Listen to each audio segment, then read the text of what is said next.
Book of Heaven, Volume 12, September 25th, 1918. Office of Victim.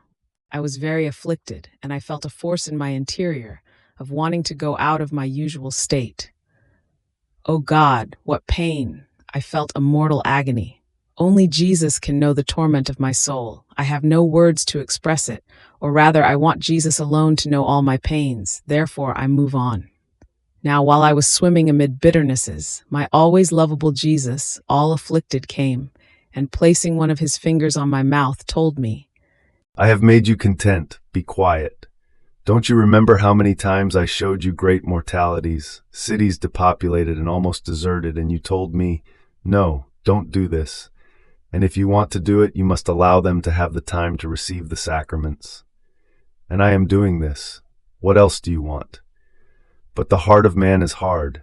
He is not completely tired. He has not yet touched the summit of all evils, and therefore he is not yet satiated. So he does not surrender. And he looks with indifference even upon the epidemic. But these are the preludes. It will come.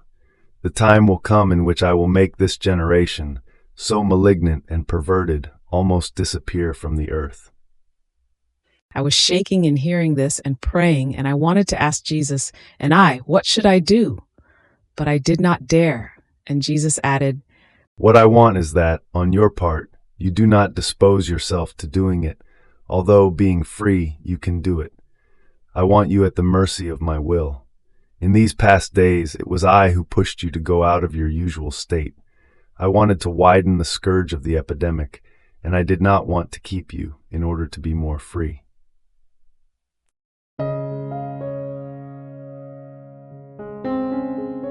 Thank you for being a part of our community here at Divine Will app. If you enjoy listening to Jesus's lessons on how to live in the divine will, please give this video a thumbs up. Your likes help us reach more souls yearning to live in the kingdom of the divine will. We'd love to hear your thoughts and reflections, so drop a comment below. Your insights not only enrich our community, but also inspire others on their spiritual journey. And don't forget to subscribe to our channel. By joining us, you're helping to spread the news of the kingdom of the divine will, so that together we can bring his kingdom to reign on earth as it is in heaven. In the divine will, always.